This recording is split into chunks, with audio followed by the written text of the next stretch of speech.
Un saludo muy cordial a esta virtuosa comunidad. Espero que todos estén muy bien. Y hoy tenemos un vivo por demás especial por las implicaciones y las significancias que ello tiene. Hoy vamos a estar hablando de la filosofía de la Eucaristía.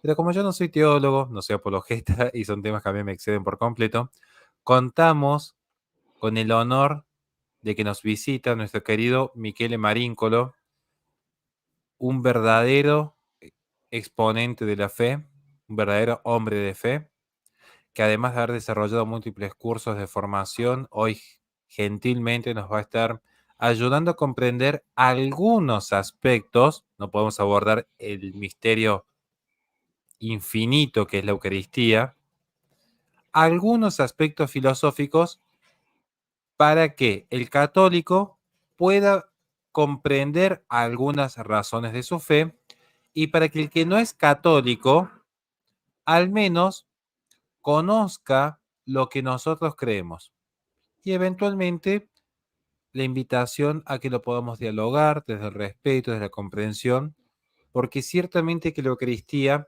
es un centro, un fundamento, es de los elementos más importantes que tiene lo que nosotros creemos, la Eucaristía.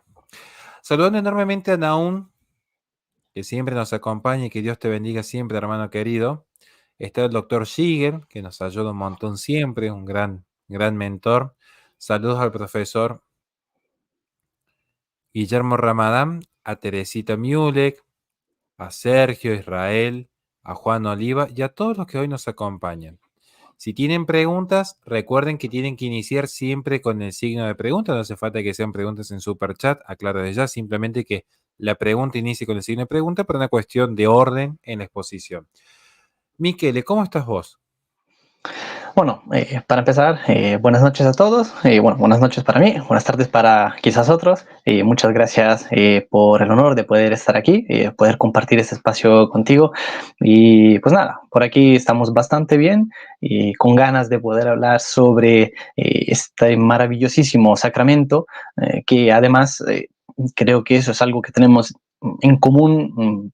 Todos los que venimos a la fe católica, a la plenitud de la fe, pero quizás sobre todo aquellos que venimos del protestantismo, creo que es aquel sacramento y misterio de fe que nos ha traído con muchas ganas, con mucho fervor, y que nos ha permitido entonces justamente poder venir a esta unión perfecta a Cristo.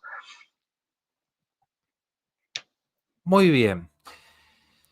Yo tengo mis diapositivas de un viejo debate que tuve en este aspecto y la podemos utilizar como guía si hay alguna pregunta concreta respecto a qué se nos enseña en la iglesia y cómo entender lo que es la Eucaristía. Pero esto va a ser en caso de que alguien necesite apoyarse en alguna pregunta por un tema específico respecto a la metafísica o qué enseña el catecismo. De ser necesario, vamos a acudir a nuestra humilde diapositiva de ser necesario. Si hay que explicar lo que es subsistente, si hay que explicar lo que es accidente, los principios de permanencia, pero prefiero primero, para no ir de lleno todavía al aspecto filosófico, que Miquel nos puedas contestar y ayudar a entender, usted que realmente es una muy buena defensa del tomismo en su canal, que nos puedas ayudar a entender qué es la Eucaristía para un católico. Bueno, es por más que para algunos podría parecer simple, en realidad es más difícil de lo que a simple vista sí, se podría ver.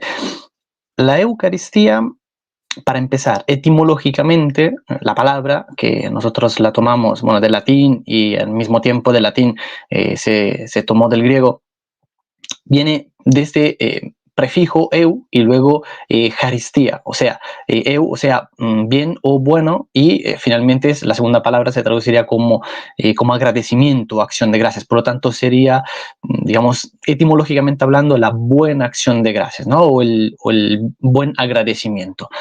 Para el católico, este es un sacramento que ha sido instituido por el Señor, uno de los 7 sacramentos que tenemos en la Iglesia Católica, y pese a que no se usa propiamente la palabra sacramento entre los protestantes, también para el protestante de todos modos termina siendo algo muy análogo a lo que es un sacramento para nosotros, que además es de los 2 que ellos mantienen, de los 7 que nosotros tenemos, y lo es también para los ortodoxos.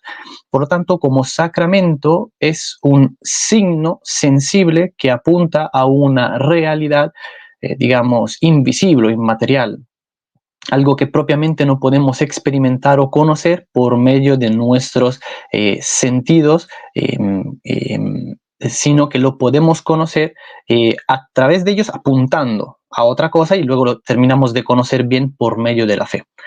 De tal manera que esto sería el sacramento de la Eucaristía. Y para el católico, digamos, termina siendo aquel modo de poder recibir la gracia de parte de Cristo para tener comunión con Él y por consiguiente también con el resto de la iglesia, con la iglesia mística, en su cuerpo místico. Por lo tanto, termina siendo una unión de no solo la iglesia militante, sino también nos permite estar unidos con la iglesia ya en el cielo y con la iglesia que también se encuentra en el purgatorio. Esto entonces termina siendo, digamos, grosso modo, el sacramento de la Eucaristía.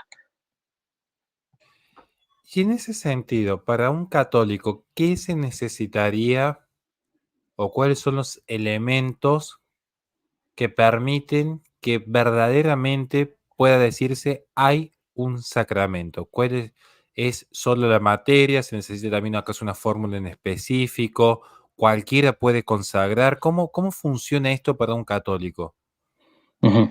Yo todavía me acuerdo cuando me hice estas preguntas también, mientras estaba empezando a, digamos, tomar en cuenta el catolicismo como una posibilidad, quizás a la cual iba a tener que suscribir cuando era protestante. Y entonces, pues, dado que entonces ya más o menos, todavía no era propiamente hablando tomista, pero sí que más o menos ya había empezado a leer algunas de las obras de Santo Tomás de Aquino.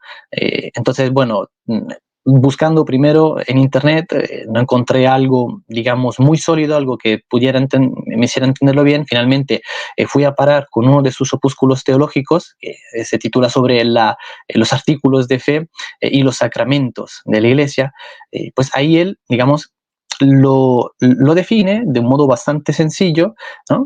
Y básicamente dice, son 3 los componentes, son 3 las características. El sacramento debe tener forma, materia y ministro.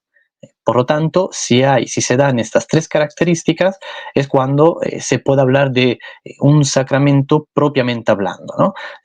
La forma, que sería, digamos, esa fórmula, por así decirlo, que le da actualidad, le confiere actualidad, le confiere eficacia a lo que termina siendo la materia, ¿no? La materia es aquello, digamos, aquella parte sensible que se usa para poder de ese modo administrar o para que la forma pueda, por lo tanto, operar, ¿no? Para que así finalmente se pueda conferir, se pueda administrar el efecto de este sacramento. Y también se necesita de un ministro, por lo tanto, de alguien que ha sido instituido por Dios para que de ese modo, instituido por el Señor, pues tenga autoridad para que obviamente esta fórmula, estas palabras puedan, digamos, puedan realizar su efecto en aquel que termina recibiendo el sacramento. Y además también debería haber en realidad un cuarto componente para cerrar completamente el círculo, que tiene que ser la intencionalidad de la persona que va a recibir el sacramento. Porque dice Santo Tomás, ¿no? Por ejemplo, para graficarlo un poco mejor, ¿no? En el caso del bautismo, en el bautismo la forma o fórmula, o sea, aquello que le confiere la capacidad, el poder de poder transmitir el efecto a la persona que recibe el bautismo sería, pues, te bautizo en el nombre del Padre, del Hijo y del Espíritu Santo. La materia es el agua. ¿Por qué esta forma y por qué esta materia? porque sencillamente las ha instituido el Señor, quien tiene autoridad y por lo tanto, en virtud de ella, puede hacer tal institución. Así que tenemos, como decíamos, la forma, que son las palabras, la materia, que es el agua, el ministro, que tiene que ser, por tanto, un ministro, digamos, ordenado. Esto, bueno, en el caso del bautismo, en lo que es la vía ordinaria, en vía extraordinaria, también cualquier otra persona podría terminar siendo ministro del Señor para poder bautizar. Y tiene que haber también la intención por parte de aquel que recibe el sacramento del bautismo.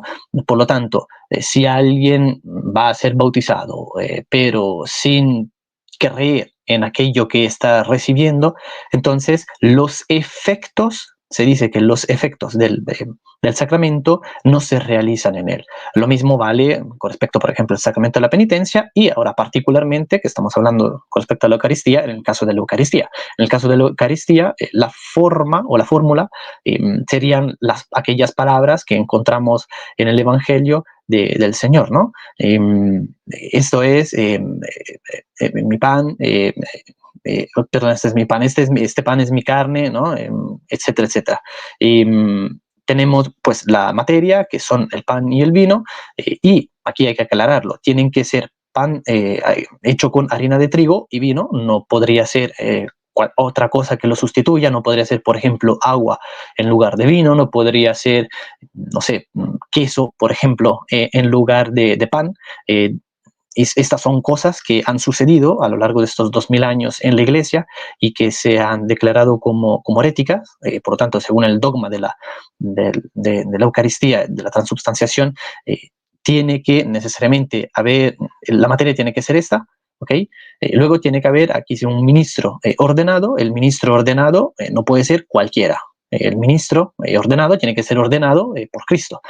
Dado que el Señor ordenó a los apóstoles, entonces se dice que en virtud de la intercesión, en virtud de la, se me va la palabra, de la sucesión apostólica, en virtud de la sucesión apostólica, es que podemos nosotros seguir teniendo ministros que sean legítimos, que por lo tanto puedan conferir este sacramento. Estos ministros son todos los obispos que han ido sucediendo a los primeros apóstoles.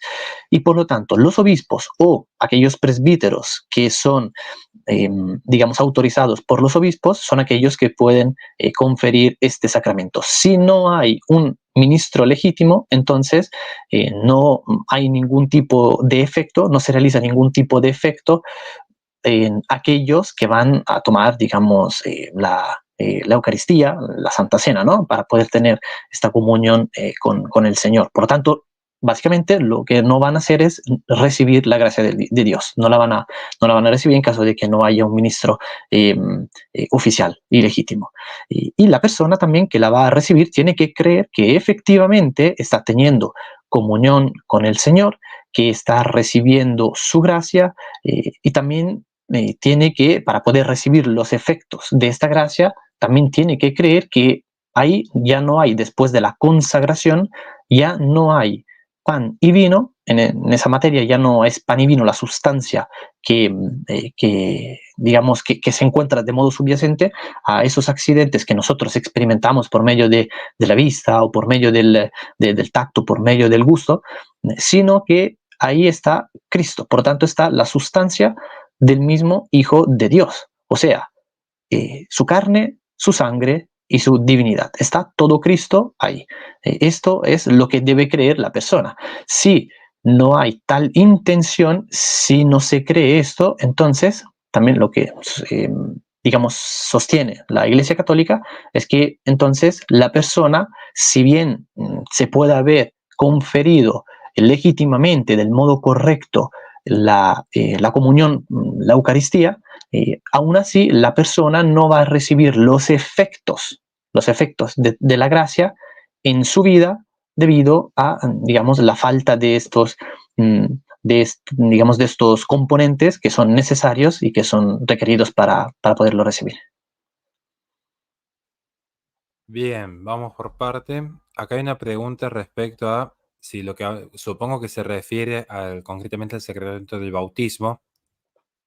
Aquí estamos hablando del sacramento de la Eucaristía, en torno a si no habría una referencia o una forma de donatismo. Recordando que el donatismo, yo no sé por los que te insisto, ténganme mucha paciencia, pero el donatismo, si mal no me equivoco, creo que fue condenado como herejía en el siglo IV, siglo V, porque había un conflicto, hasta donde yo me acuerdo, con el norte de África, y ahí se discutía justamente la apertura que puede haber hacia cierto sincretismo con los pueblos nativos de aquella región. Si mal no me equivoco.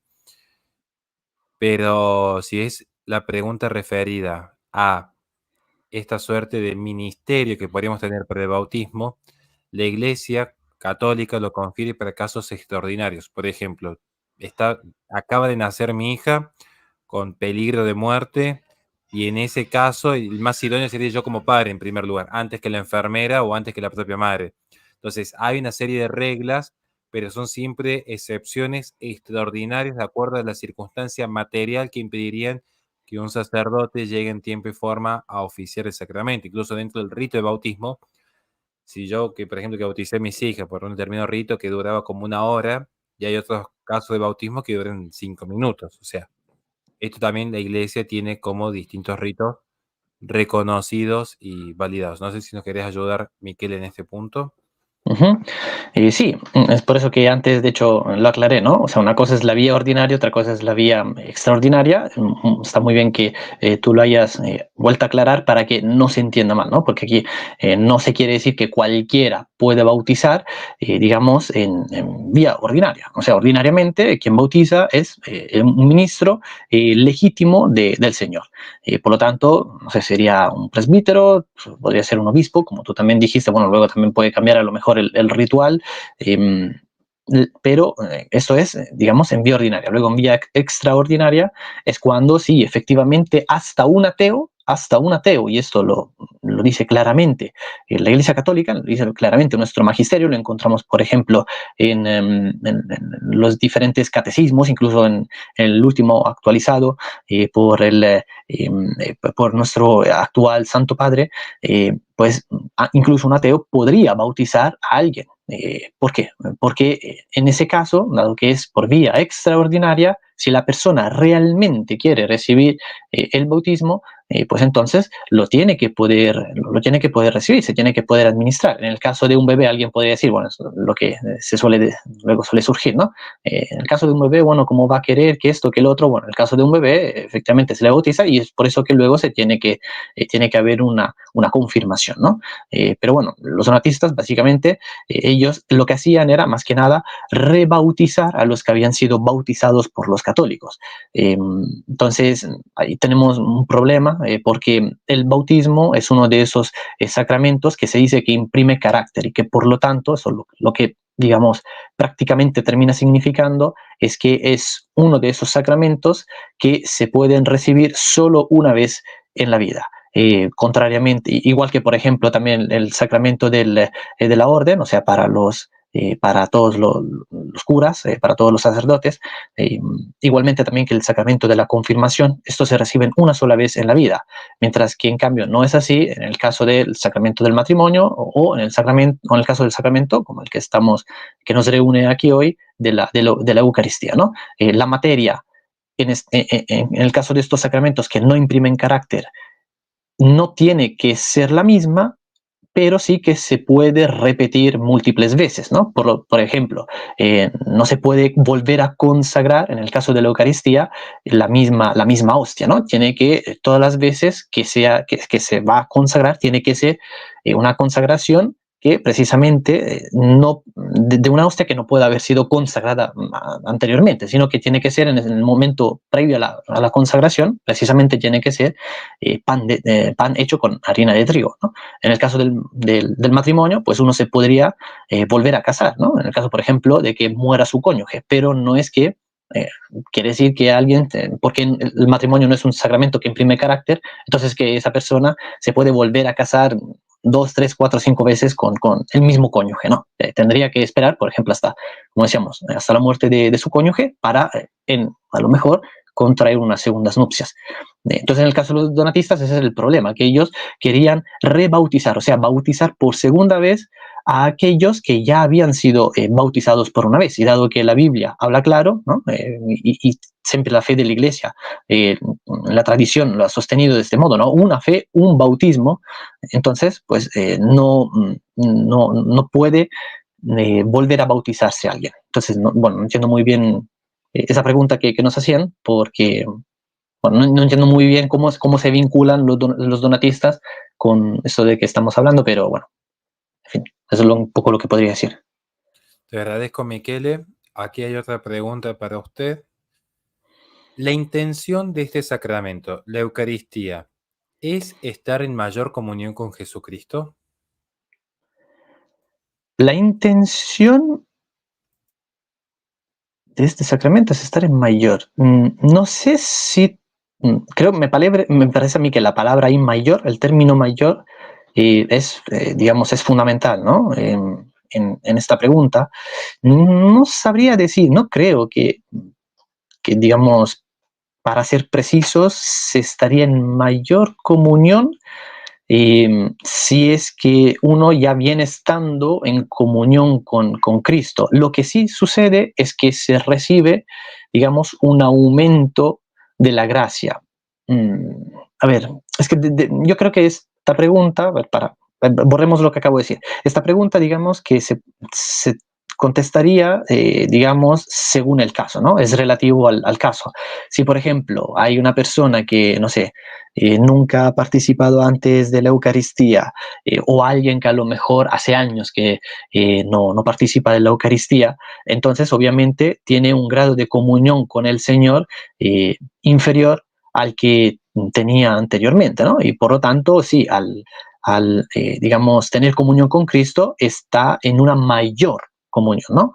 En ese sentido, sí, participa, porque participa más de su comunión con el Señor, de la gracia que recibe del Señor. Por lo tanto, sí, se da un incremento en la gracia, pero si es alguien que, por ejemplo, suele vivir más o menos, ¿no? Porque obviamente aquí todos somos pecadores, todos pecamos en una u otra cosa, ¿no?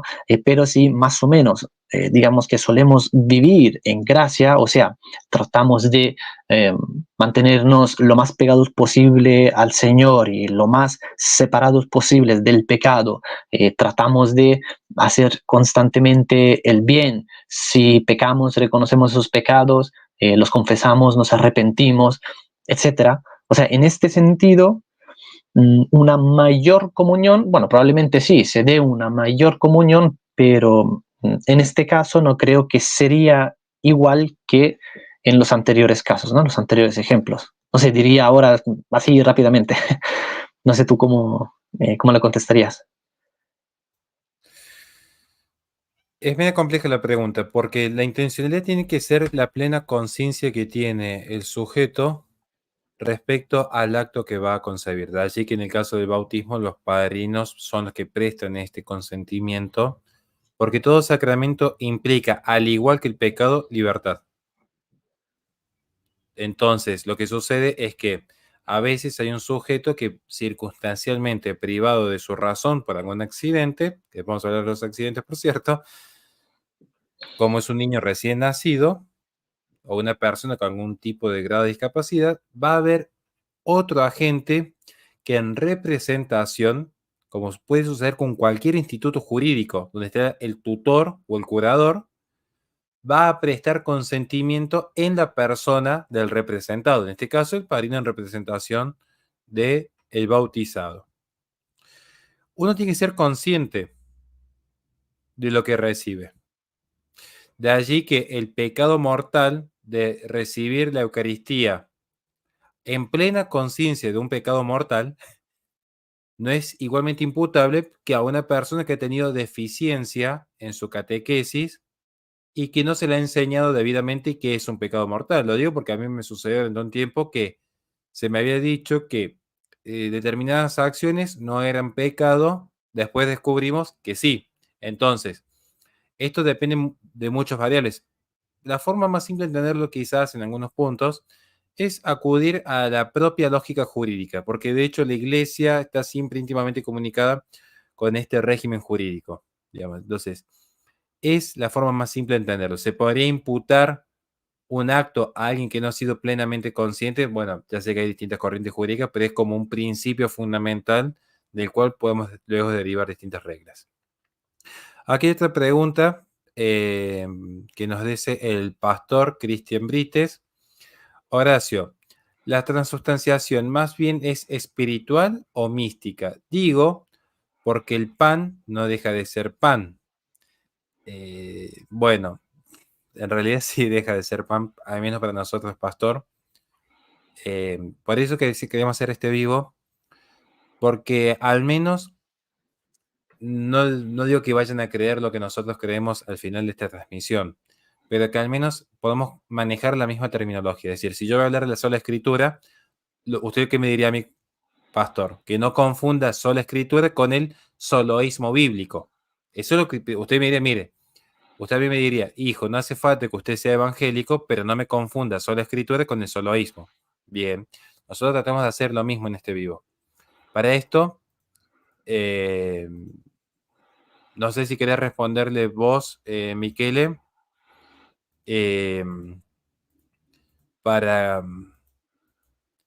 ¿O querés que le responda yo? O sea, Si quieres, dale porque, tú y luego a lo mejor aporto algo yo, si hay algo que aportar. bueno, listo, no. A ver, voy a ir por lo más simple de todo. ¿Por qué no hay técnicamente pan? Estoy buscando bueno, lo voy a dejar aquí, digamos. Creo que esto va a ser la mejor forma de explicarlo. Porque hay una diferencia de Don Scott y Santo Tomás de Aquino, pero vamos a manejar por lo más simple ahora. Las cosas son lo que son en principio por su sustancia. En principio. Entonces, el pan es pan y no es otra cosa por su sustancia. La sustancia es aquello que existe en sí, es decir, aquello cuyo acto de ser le es propio y no debe inherir en otro para existir. Entonces, el pan, como Michele, como yo, como este hermoso celular que me regaló mi mamá, son cosas que existen por sí. Son cosas que tienen su propio ser, su ese.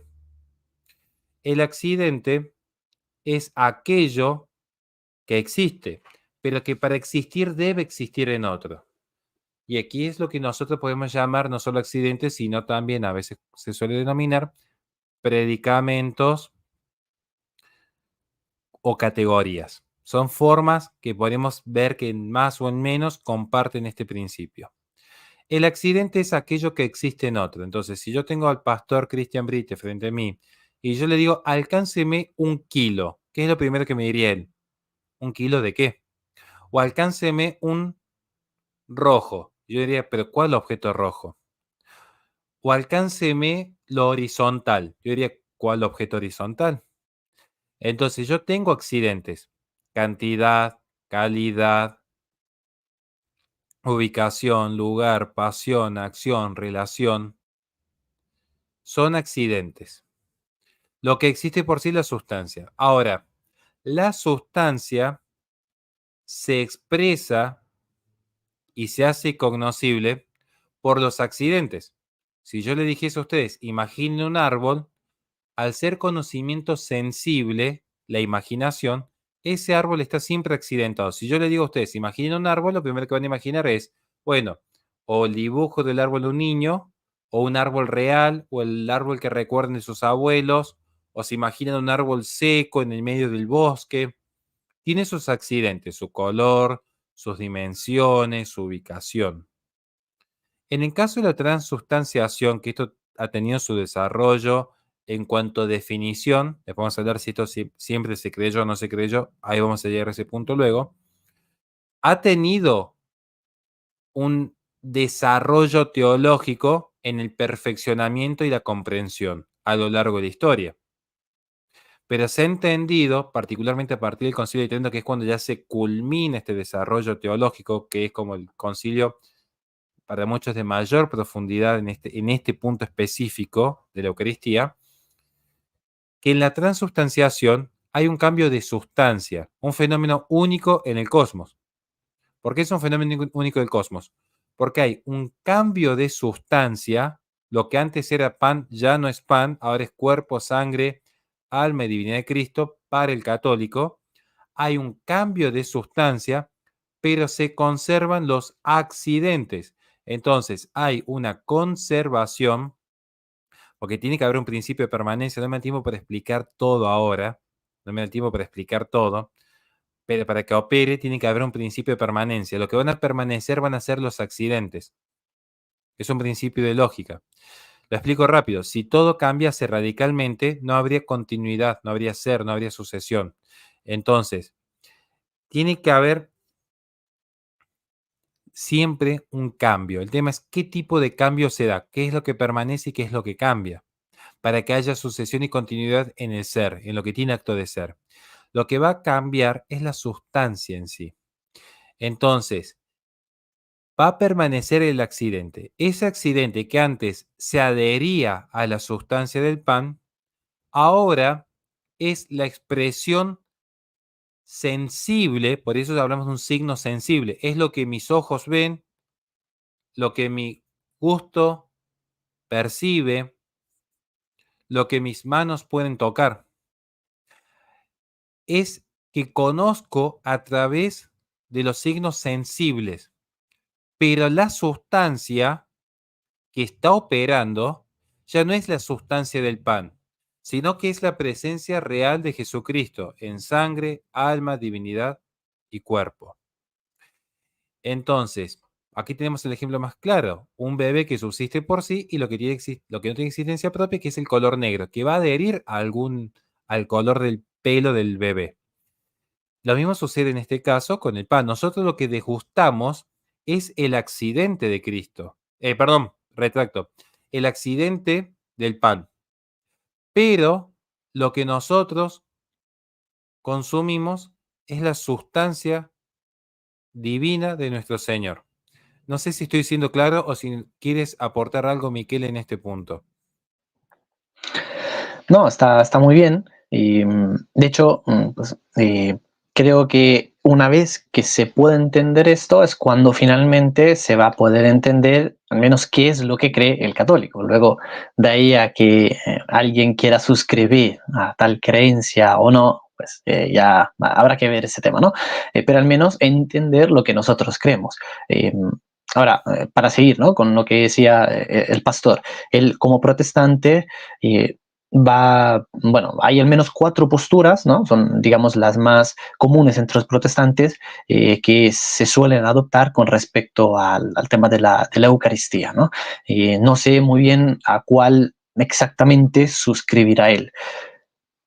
Quisiera, por intuición, pensar que él suscribe a la postura que básicamente termina diciendo que no está Jesús, digamos, sustancialmente después de la consagración, sino que simplemente está ahí simbólicamente, ¿no?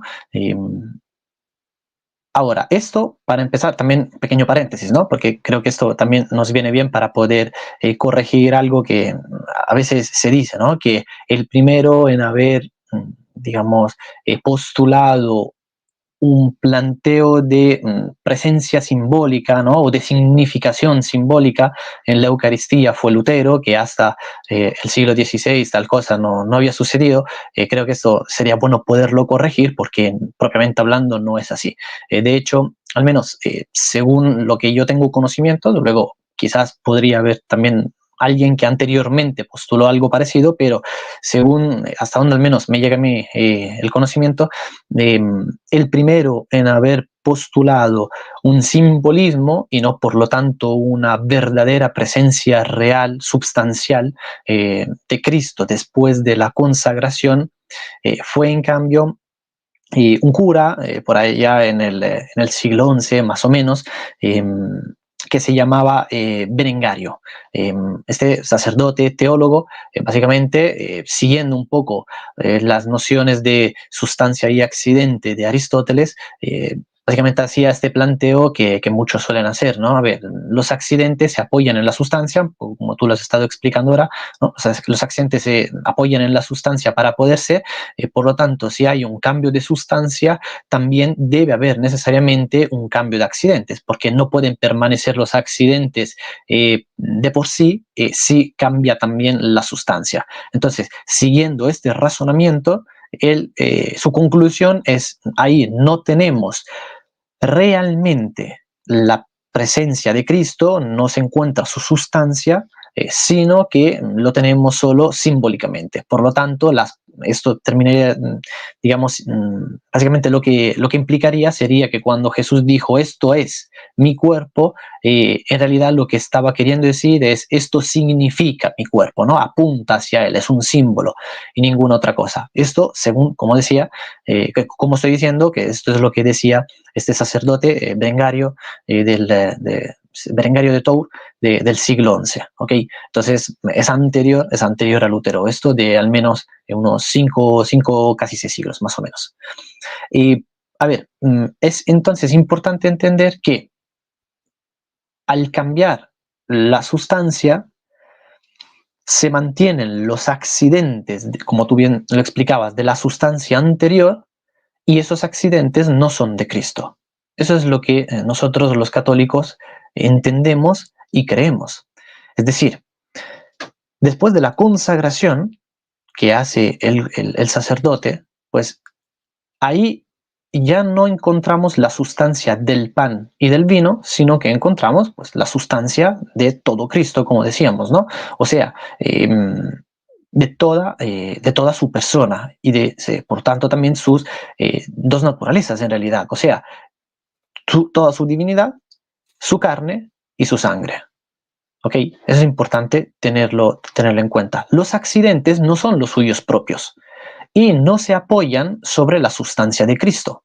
De ahí que pueden suceder algunas cosas interesantes, ¿no? Como por ejemplo, veía que alguien preguntaba aquí en el chat, y bueno, ¿y qué pasa entonces en el caso de esos, por ejemplo, milagros eucarísticos, ¿no? Que así es como se conocen algunos de estos eventos que se han dado, donde no ha habido ningún tipo de, digamos, en un primer momento de corrupción, por ejemplo, de la hostia ya consagrada, o han pasado otras cosas, ¿no? En algunos casos muy famosos que tú ahí también tienes algunos, ¿no? En esas diapositivas todavía las recuerdo de ese debate que tuviste con Cristian Izquierdo, bueno, donde se han, digamos, podido corroborar algunas actividades que no se suelen, digamos, que no suelen suceder. En lo que sería pan normal, ¿no? Como por ejemplo la presencia de sangre bueno, y otras cosas muy importantes. A ver, pero finalmente dicen algunos, ¿no? Bueno, pero ¿qué hacemos entonces en el caso de la corrupción? O sea, ¿por qué si es que ya ha sido consagrado el pan y el vino y por lo tanto, sustancialmente hablando, ya no son pan y vino, sino que son el Señor mismo, son la sustancia de Cristo, entonces, ¿cómo es posible que se corrompan? Bueno, porque lo que se corrompe son los accidentes y no se corrompe la sustancia. Los accidentes se pueden corromper y de hecho eso es lo que pasa en muchos casos. ¿Por qué? Porque los accidentes se pueden corromper tanto dentro como tanto fuera, quiero decir, como también en cierto modo se pueden corromper tanto dentro de nosotros. Cuando nosotros lo masticamos, en cierto sentido, ¿no? Los accidentes se están corrompiendo. ¿Por qué? Porque nosotros los estamos asimilando y por lo tanto ya no son lo que eran antes los accidentes. Entonces, ese tipo de corrupción se da tanto en el interior como en el exterior de la persona. También puede suceder y sin ningún problema. ¿Por qué? Porque los accidentes pues siguen siendo accidentes, siguen siendo materiales. No es que ahí nosotros tenemos, digamos, algo así como místico, no sé, como si fueran unos fantasmas, ¿no? Estas hostias consagradas o algo por el estilo. No, no, eso sigue siendo materia, por supuesto, y en cuanto materia, pues, se pueden corromper. Y eso es así, pero lo que se corrompe de nuevo son los accidentes y no la sustancia. ¿Por qué? Porque esos accidentes no tienen a Cristo por sujeto, sino que tienen por sujeto otra cosa, que no sé si es el caso de explicarlo o no, tú me dirás, que bueno, básicamente es la cantidad dimensiva. La cantidad es el primero de los los 9 accidentes que Aristóteles describe, ¿no? Y la cantidad dimensiva, en cuanto primero de los accidentes, es lo que permite la individuación del ente. Y de este modo es que luego también pueden, digamos, subseguir el resto de las cantidades. Todas las siguientes cantidades, ¿no? No sé, posición, cualidad, etcétera, todas estas se tienen que sustentar todas en la primera de todas estas, de todos estos accidentes. Y por lo tanto, si bien nosotros hacemos una distinción de razón entre sustancia y cantidad dimensiva como primero de los accidentes de la parte material de nuestra esencia, ¿no? O sea, como parte, como primero de los accidentes de nuestra materia, pues en realidad, digamos que entitativamente hablando, no se puede dar tal, digamos, tal separación, porque para que necesariamente pueda haber la esencia del humano, o sea, para que pueda haber una persona aquí, este tiene que ser un ente ilemórfico. Esto significa que tiene que haber una unión, la esencia termina siendo el principio de unidad de forma y materia. O sea que propiamente hablando, si, por ejemplo, después de la muerte, ¿no? Cuando nuestra forma se separa de la materia, no hay persona como tal humana, propiamente hablando, no hay ser humano. ¿Por qué? Porque el ser humano solamente es humano cuando su forma está unida a su materia. Y precisamente la cantidad dimensiva es aquella que permite la individuación, como decía, de la forma, para que entonces podamos hablar de un tal Horacio Giusto, un tal Michele Marincolo, y que los dos sean distintos, diferentes entre ellos, que no sean el mismo ente, sino que sean dos entes, o sea, para que haya una otredad, ¿no? O sea, un otro. Tiene que haber un principio de unidad y también un principio de otredad. Bien, ahora, aquello que permite que hayan estos dos, digamos, estos dos principios, si así los queremos llamar, ¿no? O simplemente estos dos trascendentes del ser, pues básicamente tiene que haber una cantidad dimensiva que permita tal individuación. ¿Ok? Entonces, en realidad, ontológicamente hablando, entitativamente hablando, para que pueda haber ser humano, necesariamente tiene que haber tal accidente. Y es en virtud de tal, y es este primero de todos los accidentes que termina siendo el sujeto de los otros accidentes que antes eran propios de la sustancia del pan y del vino, y que después de la consagración ya no tenemos la sustancia pan y la sustancia vino, sino que tenemos la sustancia de Cristo, pero que no ejerce esa sustancia como sujeto de esos accidentes, ¿no? Porque hace un momento tú explicabas que la sustancia es aquello en lo que se apoyan o se sujetan los accidentes. Pero en el caso de Cristo, pues no podemos hablar, no podemos decir que aquellos accidentes que nosotros experimentamos en el momento de comulgar tengan a Cristo, la sustancia de Cristo, por sujeto. ¿Por qué? Porque Cristo, en cuanto Dios, no puede ser sujeto de ningún tipo de accidente como estos. ¿Por qué? Porque es absolutamente simple. Y para poder ser absolutamente simple, no puede ser sujeto de estos tipos de estos accidentes. ¿Ok? En cuanto a su divinidad. En cuanto a su divinidad, no puede ser sujeto de estos accidentes. Pero, propiamente hablando, no es que se quedan estos accidentes sin sujeto. Como decía, sí lo tienen. Lo que pasa es que ya no son, ya no son la sustancia del pan y de vino que tenían antes. Porque si no, de otro modo estaríamos como diciendo que, bueno, estos accidentes es como que si se quedaran en el aire, ¿no? Y eso no significaría nada. Esos accidentes necesariamente necesitan tener un sujeto. Pero bueno, esto así dicho muy rápidamente, y ya luego tú me dirás si es el caso de profundizarlo un poco más para que sea un poco más claro y comprensible, ¿no? Para las personas, ¿o no? Porque es algo sumamente complejo. De hecho, yo diría, al menos para mí, fue la parte más compleja de entender con respecto a la doctrina y dogma de la transubstanciación, cuando me metí de lleno a estudiarlo para poder entenderlo bien. Justamente el otro día que hice un vivo abierto, alguien me preguntó sobre este punto, donde yo les quería explicar que esa idea del accidente en el vacío, como lo planteando, que el que me decía que era un evangélico que me decía quiero parafrasearlo, no me acuerdo bien cómo fue su planteo, pero dijo algo similar como que en principio en la Eucaristía es como que el pan y el vino, los accidentes del pan y el vino serían los accidentes de Jesús. Yo decía, no, porque lo estás limitando. Si el católico no cree que el accidente del pan y el vino, quizás yo no me di a entender bien en ese vivo, o sea, bueno, en un tema que no tenía preparado en ese momento, pero no es que el accidente del pan y del vino son los accidentes de Jesús. Sí. Esto es importante aclararlo, porque creo que es el punto más importante de todos. Lo que sucede es que a veces se confunde lo que es el concepto de presencia, cuando nosotros hablamos de la presencia de Jesucristo en el sacramento. Y es una objeción muy común que a veces se nos dice, entonces sería como la segunda venida de Jesucristo. Bueno, vamos a ir hilando despacio, vamos por parte. Porque incluso ya hubo acusaciones en los primeros siglos respecto a que sería una especie de antropofagia en cierto sentido. Hubo muchas objeciones. Queremos desde el respeto al menos compartir lo que es la postura católica en ese sentido.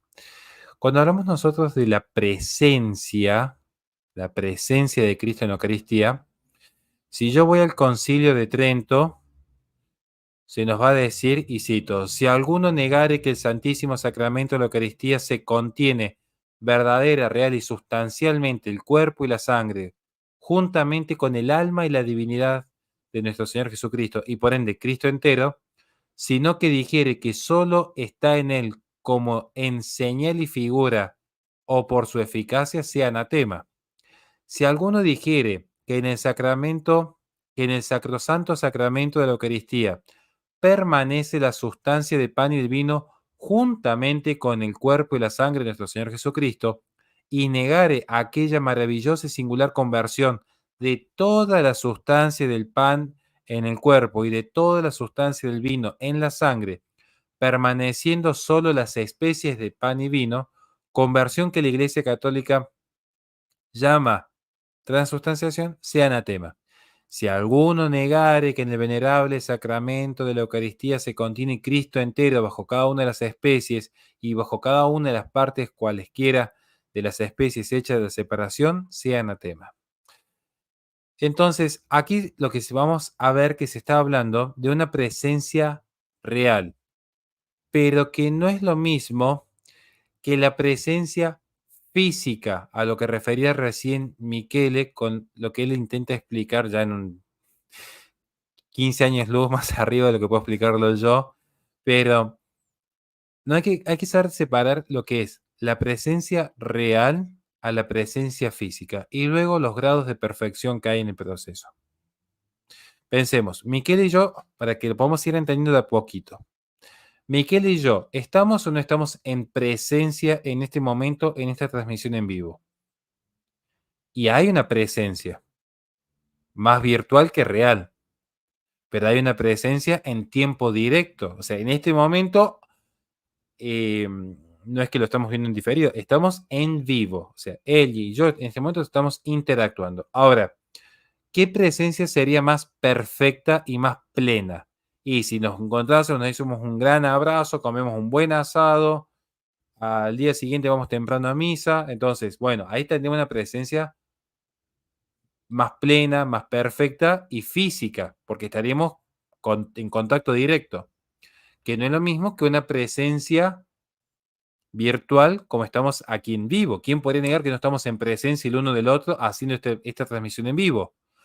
Pero ahí estamos viendo que presencia real, porque hay una presencia real de él en este vivo, no equivale a una presencia física.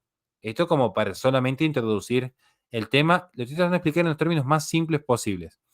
Ahora, esta presencia real es lo que el católico entiende también como la presencia de Cristo en su modo sacramental. Al entenderlo en el modo sacramental, lo que se entiende es que está la presencia sustancial, sustancial de Jesús en la Eucaristía. Y esta presencia sustancial es lo que permite que haya una multiplicidad de presencias, pero no una multiplicidad de dioses.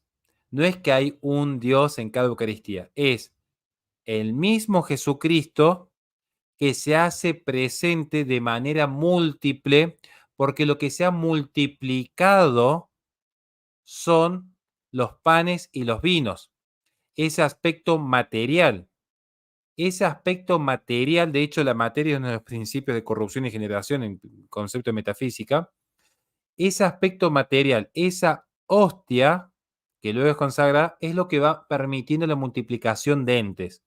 Pero en todos ellos, luego de la transustanciación, de acuerdo a nuestra fe, es donde se halla la presencia real de Jesucristo, donde se da un fenómeno, insisto, además único en el cosmos, de acuerdo a nuestra fe, que es que el accidente ya no va a reposar en la sustancia del pan y del vino.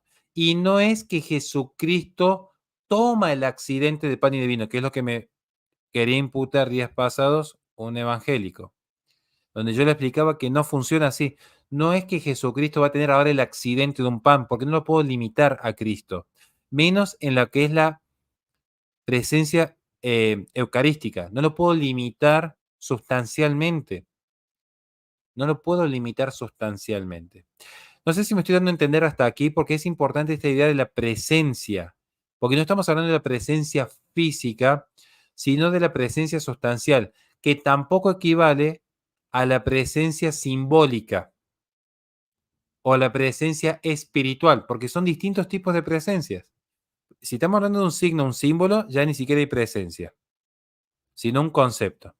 Ahora, la presencia espiritual, claro, hay presencias. De hecho, si uno estudia lo mínimo de metafísica tomista, digamos, la presencia es uno de los modos que tiene de manifestarse Dios mismo. Dios, de hecho, está presente en el cosmos porque sostiene el acto de ser de todo lo que existe. O sea, si Dios está presente ahora, pero ¿de qué modo está más, no quiero decir más presente, pero Dios está presente en el cosmos porque no da el acto de ser, pero a su vez se encarna. Entonces ya es otro modo de hacer presencia en la historia. No solo en la creación y en el sostenimiento de la creación y en la ordenación de la creación, sino en la encarnación. Entonces, yo creo que todo cristiano empieza ahora a ver, digo, ni siquiera estoy hablando de cristianismo en general, o sea, ortodoxo, evangélico, católico, tiene que reconocer cuanto menos que a la luz de la propia Sagrada Escritura, Dios tiene el ser que comparte en la creación, pero a su vez en la encarnación, y que son dos modos distintos que tiene de hacer presencia. Entonces, Dios está presente ahora sosteniendo el acto de ser que tenemos todo en el cosmos, y a su vez Dios se encarna. Entonces, vamos a ver que ya la propia Biblia nos muestra dos grandes diferencias de presencias, sin entrar en la Eucaristía todavía. Solo en este punto quiero dejar claro, porque a veces se nos objeta lo que es la presencia. La propia Biblia es clara en este punto. ¿Dios está presente en la encarnación? Sí, salvo que alguien crea que Dios, bueno, acá tenemos un debate que tuvimos días pasados con un testigo de Jehová, que lo tuvo Miquel, de hecho, pero para nosotros los cristianos, Dios, a ver, Jesucristo es Dios, o sea, es una de las personas divinas. Entonces, no sé si me estoy dando a entender, Miquel, acá. Yo estoy diciendo, si yo soy cristiano, mínimamente cristiano, no interesa acá si sos evangélico, ortodoxo, católico, si sos cristiano, mínimamente tenés que reconocer, creo yo, que la presencia en la encarnación del Logos divino no es el mismo tipo de presencia que la que tuvo Dios en la creación o la que tiene el Espíritu Santo después de Pentecostés. Entonces, la propia Biblia ya nos muestra que hay diferentes modos de presencia divina en este plano existencial. A veces en modo de encarnación, a veces con el Pentecostés, a veces sosteniendo la creación. No sé si he sido claro o no, porque quizás yo no me doy a entender y es un problema mío. Ajá, yo creo que sí. Yo creo que ha sido bastante claro. Se me ocurría ahora, porque esto la verdad es que no, antes no lo había, no lo he reflexionado muy bien, ¿no? Entonces, bueno, a lo mejor luego tendré que darle unas vueltas más para ver si efectivamente es así o si cometo algún error en esto, así que sepan disculparme si ese fuera el caso ahora, ¿no? Pero creo que análogamente se podría también hablar de otros modos en los que nosotros mismos, como entes limitados, ¿no? Y muy limitados, por cierto, eh, podemos, digamos, tener cierta presencia digamos, de modo análogo al Señor, ¿no? Análogo, ojo, análogo, no igual, ¿ok? No al mismo modo, sino en cierto modo parecido, ¿ok? En cierto modo semejante. Cuando, por ejemplo, nosotros comenzamos un raciocinio, ¿no? Y en este raciocinio, pues incluimos, no sé, por ejemplo, a Sócrates, ¿no? Los típicos raciocinios. Bueno, todos los hombres son mortales. Sócrates es mortal, por lo tanto, perdón, Sócrates es un hombre, por lo tanto, Sócrates es mortal. En un raciocinio como esto, en cierto sentido, se podría decir que Sócrates está haciendo presente en nuestro intelecto. Podría ser como un modo de hacerse presente, ¿no? Ahora, claro, no es hacerse presente en nuestro intelecto del mismo modo en el que el Señor se hace presente en la Eucaristía, ¿no? En la que tenemos entonces esta presencia real, porque Él, digamos, por su propia virtud, ¿no? Él se hace presente. En cambio, en este raciocinio, Sócrates se haría presente en nuestro intelecto accidentalmente y no sería una presencia per se, ¿no? Causada por él, querida por él. Pero hay diferentes modos en los que pues alguien se puede hacer presente, ¿no? Más allá de lo que es la presencia física. Presencia física en el sentido de pues estar aquí en este lugar, en esta posición delante de nosotros. Podríamos también hablar en cierto sentido análogo, tal vez, de la presencia de alguien, por ejemplo, de un ser querido muerto en nuestros recuerdos, en nuestra memoria. Pese a que la memoria también es uno de los sentidos internos que nosotros tenemos, pero evidentemente no es lo mismo que, pues, por ejemplo, el sentido de la vista y del tacto, por ejemplo, por medio y del oído, por medio del cual a lo mejor podríamos experimentar de un ser querido vivo delante de nosotros en una conversación y demás, etcétera, ¿no? O sea, lo que típicamente hoy en día se entiende por presencia física, al fin y al cabo termina siendo esto, ¿no? Que podamos estar juntos, posiblemente en una misma habitación, hablando el uno con el otro, como a lo mejor yo lo hago con mi esposa, como yo lo hago con mis hijas también, ¿no? Tú igual también, Horacio, con tu esposa y con tus hijas. Ese es, digamos, el tipo de presencia física que alguien suele tener en mente cuando piensa en esto, ¿no? Digamos, en esta idea. Pero, como tú bien decías, ese no es el único modo de estar presente. Pensar que ese sea el único modo sería en realidad quedarse muy cortos, ¿no? Y querer limitar la realidad a lo físico, a lo que es meramente hablando material del aquí y del ahora que yo puedo experimentar con mis sentidos externos. Y eso sería entonces un gran problema porque sobre todo para nosotros los cristianos, porque de esto se seguirían algunas consecuencias bastante nefastas para nuestra fe cuando pensemos en muchas otras cosas, ¿no? Tú, por ejemplo, trajiste a colación, digamos, la encarnación del Señor, ¿no? Que de hecho a mí me gusta usar esto como también un analogado a lo que es la Eucaristía, ¿no? En la transubstanciación. ¿Por qué? Porque, bueno, uno dice, podría decir alguien, ¿no? Que quisiera objetar a la transubstanciación. Bueno, pero ¿cómo puede ser que el Señor quiera hacer esto ahí en la Eucaristía, en lo que es pan y vino, bueno, que deje de ser pan y vino? Y bueno, del mismo modo en el que también se quiso encarnar, ¿no? Y además del modo en el que se quiso encarnar en una virgen y no, por lo tanto, por medio de lo que sería una relación conyugal como las que tenemos todos los que estamos casados, no, sino en una virgen se da esta encarnación. O sea, todo esto es un milagro y son cosas que se hacen de modo muy particular, mejor dicho, de modo singular, se hacen de modo singular para poder conseguir un determinado fin. En el caso de la encarnación era para la salvación de las personas. En el caso de la Eucaristía, pues se da la transubstanciación precisamente para que se pueda conferir la gracia del modo indicado. Además, esto alimenta muchísimo nuestra fe. Yo todavía me acuerdo la primera vez que tomé la Eucaristía, pues fue algo maravilloso. O sea, yo sentí en ese momento una cercanía, una comunión con el Señor que nunca había experimentado antes. Y desde ahí, pues todas las veces que comulgo, pues me pasa eso. O sea que es algo que se necesita, se requiere, y aquel que no lo ha probado o aquel que ha tomado la Eucaristía, pero sin creer qué era lo que estaba en juego en ese momento, o sea que eso no era simple pan, nada más, sino que era efectivamente el mismo Señor, ahí está la sustancia, en su sustancia, el mismo Señor, y que lo que está, bueno, comiendo, tocando, simplemente son accidentes de lo que anteriormente era pan, eh, pues aquel que la ha tomado sin haber creído realmente eso, no digo entendido, ojo, no digo entendido, sino creído, pues entonces esa persona también dirá, oh, sí, bueno, pero yo también he comulgado, pero no he sentido nada particular, ¿no? Nada especial. Bueno, hombre, ¿qué quieres? Y si, como el mismo Señor dijo, ¿no? En el Evangelio, si mal no recuerdo, según San Mateo, hay una parte en la que se relata cuando él va a Nazaret, regresa a Nazaret,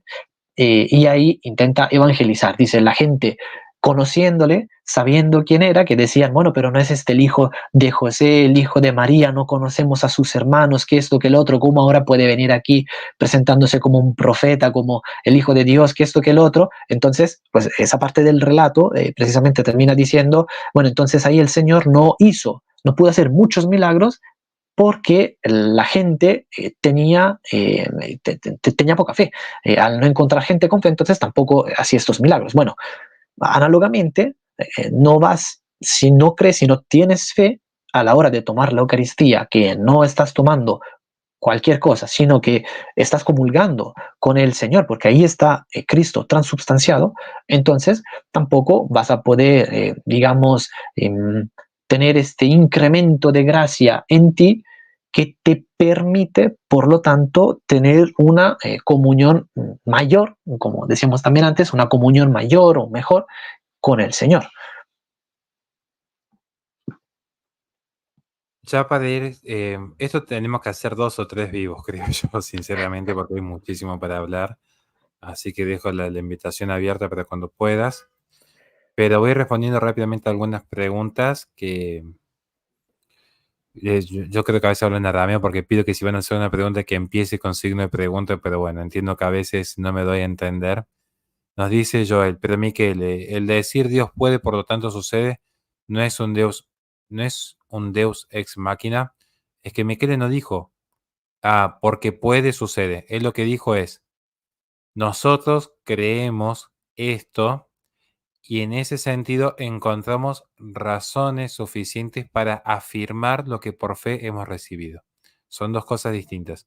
Miquel no dijo, necesariamente porque Dios pudo haber hecho esto en el pasado, necesariamente ahora va a suceder. Son dos conceptos distintos. No es lo que dijo Miquel, porque no es lo que cree ningún católico. Ningún católico dice, porque Jesucristo se encarnó, necesariamente la Eucaristía va a ser verdadera. Porque en realidad el fundamento de la Eucaristía, si bien presupone la encarnación de Cristo, pero también nos vamos a apoyar en ciertos pasajes bíblicos, en la tradición, en lo que hemos recibido por fe. Entonces, eso es lo que queremos rescatar, porque si no, parecía que estamos diciendo una falacia que no hemos dicho. En ningún momento se dijo esto, Joel. En todo caso, te invito, hermano, a que escuches con atención antes de buscar la objeción, porque yo entiendo que como evangélico vas a estar buscando la objeción. Yo te entiendo, hermano, créeme, te lo digo con mucho cariño y respeto, pero antes de estar pensando cómo objetarnos, simplemente escucha con atención lo que decimos para que podamos entendernos, nada más para entendernos. Simplemente eso. Otra pregunta que había visto por aquí que creo que era interesante en este sentido, que es lo siguiente. Transformando tu mente, Dios te bendiga, hermano, dice, mi duda es que Jesús está compuesto por sustancia y accidente.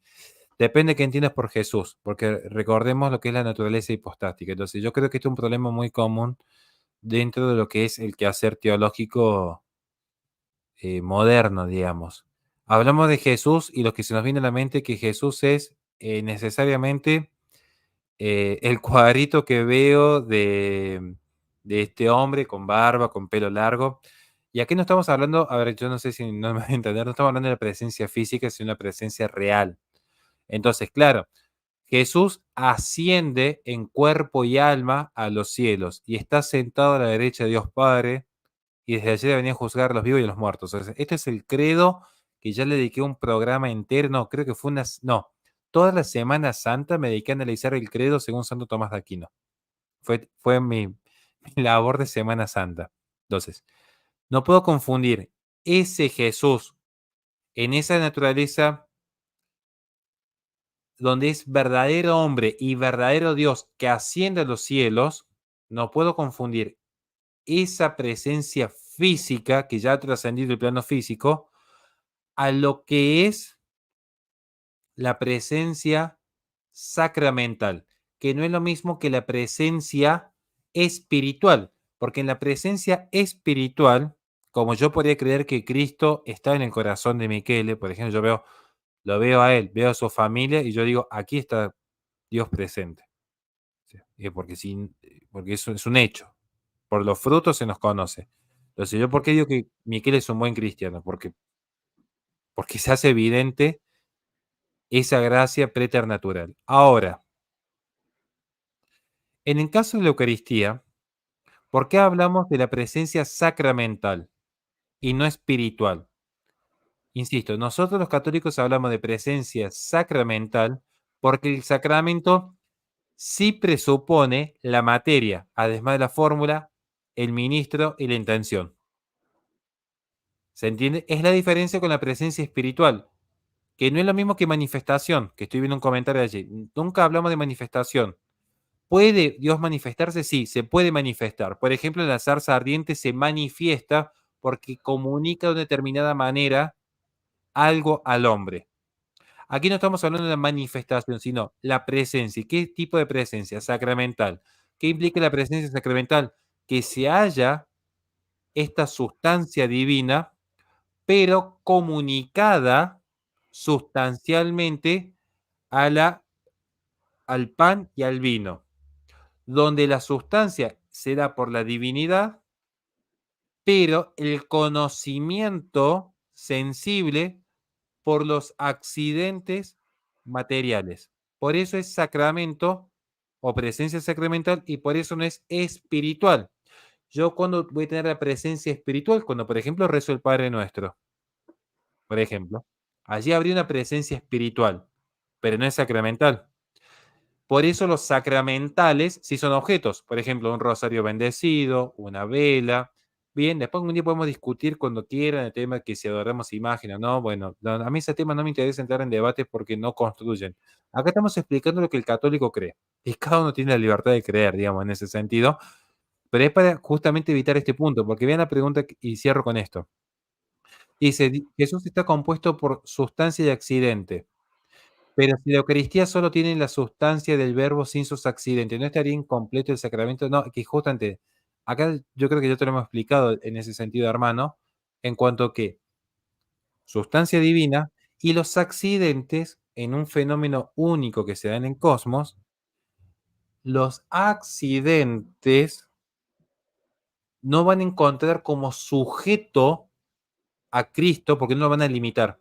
Por eso no hay múltiples Cristos, sino hay múltiples sacramentos, no hay múltiples Cristos. No es que hacemos un sacrificio constante en cuanto que se vuelve a sacrificar Cristo. No, Cristo es uno que ya se sacrificó de una vez y para siempre por el género humano. Entonces, a partir de allí, lo que hay es una actualización. ¿Qué es una actualización? Traer en acto, actualizar, volver en acto. Por eso es un sacrificio incruento, porque no es que estamos lacerando al Señor Jesucristo, al contrario, hay una reverencia bárbara en misa. En ese sentido, bueno, sería lo ideal que haya una reverencia en ese sentido, pero este sacrificio incruento de actualización. pero no es que le añadimos accidentes a Jesús, porque Dios no tiene accidentes. Decir que Jesús tiene accidentes, esto es un problema cristológico, hermano. Decir que Jesús tiene accidentes de por sí, si yo te corto esa primera parte de la pregunta, ya hay un problema cristológico enorme, porque Dios y sus tres personas divinas, el Padre, el Hijo y el Espíritu Santo, en sí no pueden tener accidentes, porque si lo estuvieran estarían limitados, y eso sería limitar la sustancia divina, sería limitar a Dios.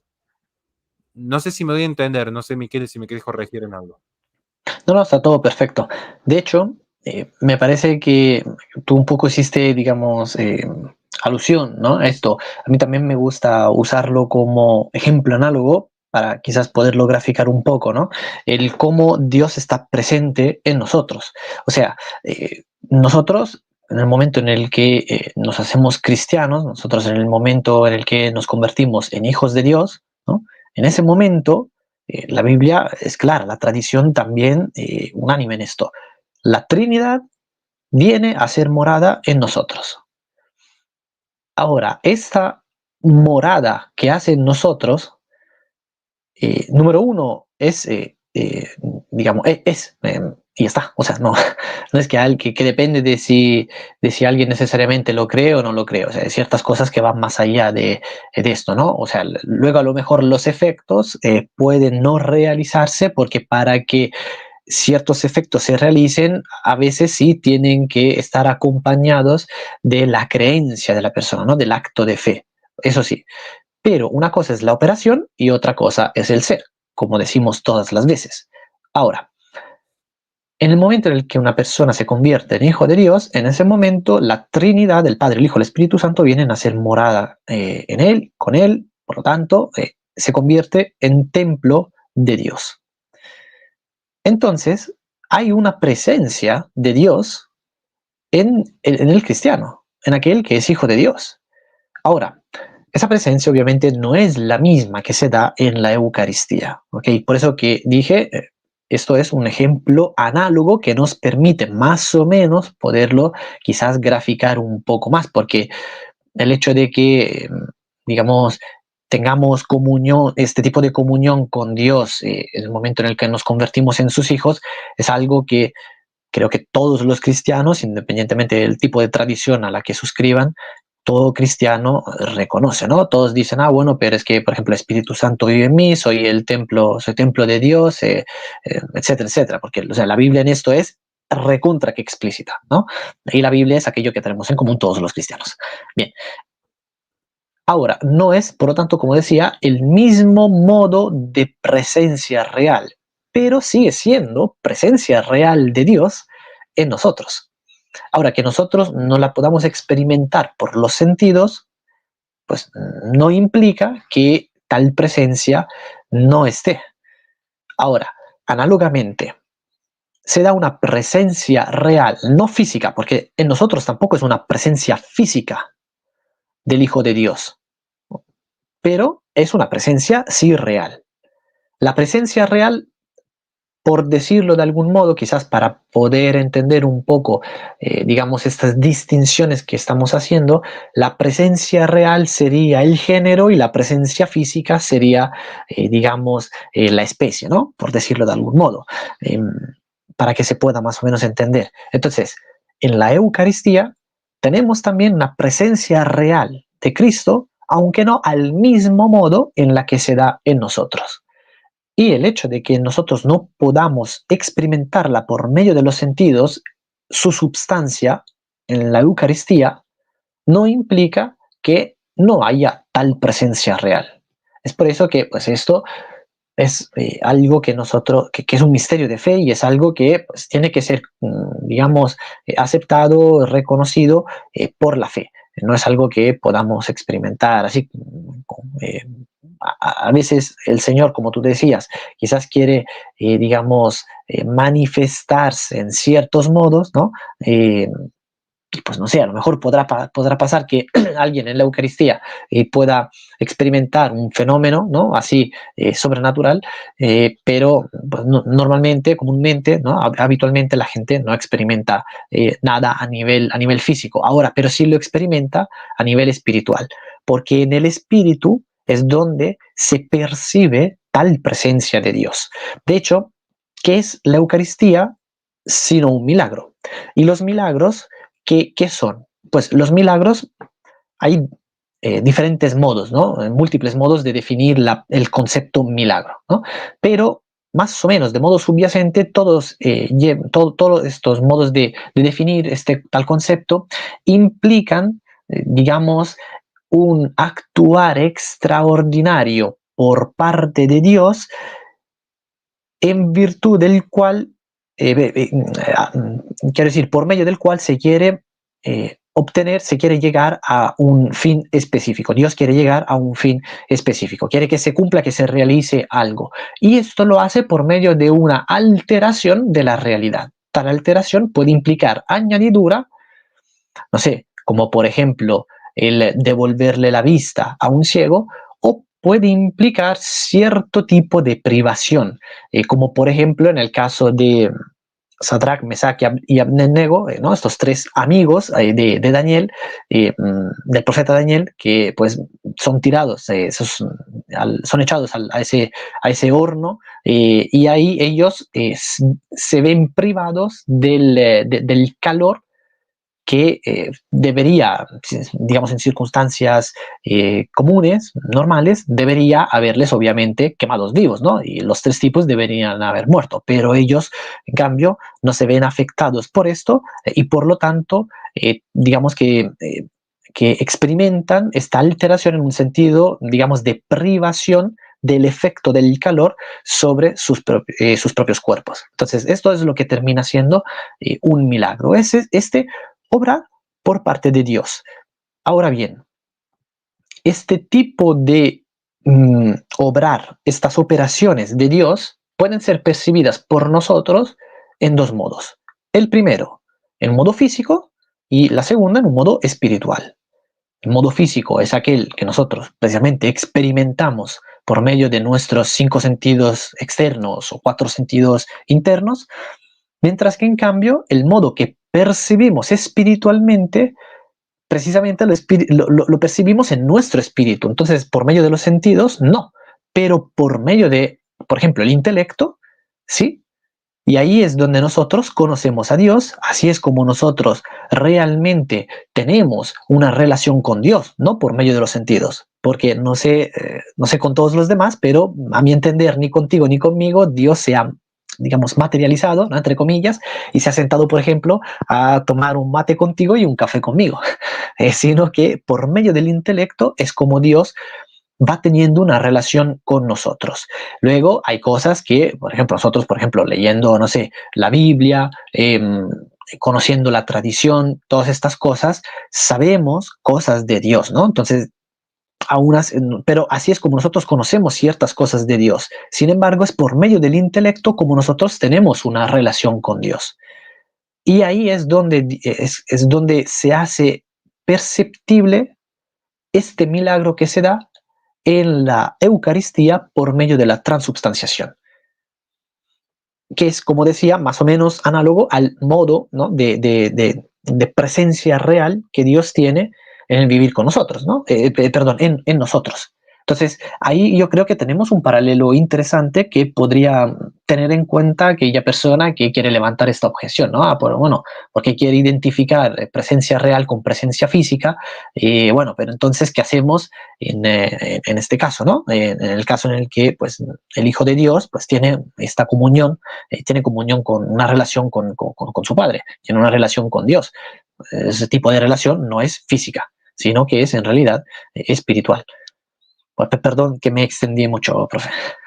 No, no, no, y ya tenemos que ir cerrando, de hecho, porque no hemos pasado la hora, pero son temas importantes que hay que dedicarle tiempo y bueno, al menos me gusta porque incluso entre hermanos evangélicos van surgiendo preguntas y está bueno porque esto obliga a investigar. Si uno realmente quiere entender, tiene que ir a la fuente directa, es decir, si yo quiero entender este misterio de fe, bueno, tengo que ir a lo que la iglesia enseña y no a lo que un detractor puede enseñar. Entonces, si yo quiero entender, por ejemplo, qué es la sola escritura, a mí me parece más honesto ir primero a ver qué me enseña, por ejemplo, la iglesia luterana o qué me puede enseñar un metodista, o qué me puede enseñar un presbiteriano, antes que yo simplemente ir y decir, bueno, la sola escritura está mal porque me lo dijo tal influencer en Instagram en un reel. Bueno, eso es para marcarlo, digamos, en ese punto.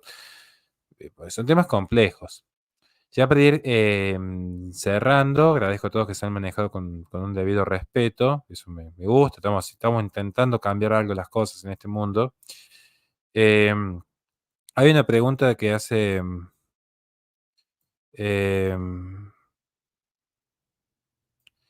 media rara acá, la verdad que yo no la entiendo. No sé si es que quiso debatir conmigo el otro día acá en vivo. La inherencia es un accidente. La inherencia de un accidente solo es lógicamente coherente si es real. Depende que entiendas por real, porque ya con esta sola oración, Josué, te puedo asegurar que entras en un debate con Duns Scoto y vas perdiendo como la guerra.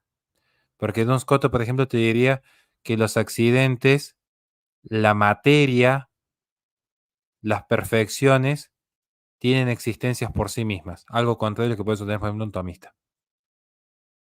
Entonces yo tendría un poco de cuidado en aventurarme a decir algo tan rápido en internet. Te lo digo porque yo cometí ese error en el pasado. Yo te digo, yo cada vez más estudio filosofía, más prudente me voy volviendo, porque yo no me aventuraría a decir algo así. Entonces dice, la inherencia de un accidente solo es lógicamente coherente si es real, no aptitudinal. Supongo que te referís a la aptitud, pero está mal dicho, aptitudinal no se usa así la palabra igualmente. En la transubstanciación hay inherencia aptitudinal y no real. ¿Cómo que hay inherencia? Luego la transubstanciación es falsa. ¿Qué opinan? Yo lo que opino, José, mira, ni siquiera voy a responderte, José, con todo respeto. Ni siquiera voy a pasar a otra pregunta. Te invito, por favor, a que veas una clase abierta que yo di de manera gratuita, un taller de lógica. Plantea bien, por favor, la pregunta y con gusto lo charlamos, pero es una cuestión de respeto mutuo, de los tiempos tuyos y de mis tiempos. Tómate el tiempo, como te lo dije, si es quien creo que sos, tómate el tiempo antes de que deben ir a meter el momento pacatazo que tanto daño le ha hecho a Internet, antes de buscar ese pacatazo o este 5 minutos de fama, de estudiar en profundidad. Yo estoy a favor del diálogo, pero que sea del respeto. Porque si yo, es como que yo te fuese a preguntar a vos, ay, demostrame con la Biblia y la sola escritura la Santísima Trinidad, porque en ninguna parte de la Biblia aparece la Santísima Trinidad, la palabra Trinidad. Vos me dirías, capo, genio, la sola escritura no implica la literalidad. Entonces, aunque no aparezca la palabra Trinidad en la Biblia, podemos inferir. Vos me dirías, era, si querés que debatamos sobre la escritura, elevame el rango por una cuestión de respeto, digamos. No sé, Miquel, si quieres decir algo, pero la verdad que tiene errores ya de redacción en silogismo, digamos. Ni siquiera Sí. errores, tiene error de redacción incluso. Ujú. Sí, bueno, yo no entiendo muy bien aquí qué es lo que quiere decir con aptitudinal exactamente, ¿no? Y por lo tanto, pues no, pero es que dependiendo de eso, ¿no? Se podría ver si es que hay un non sequitur o si es que sí hay un sequitur, ¿no? O sea, si sigue o si no se sigue. Entonces, como tú dices, creo que a lo mejor habría que redactarlo un poco mejor, ¿no?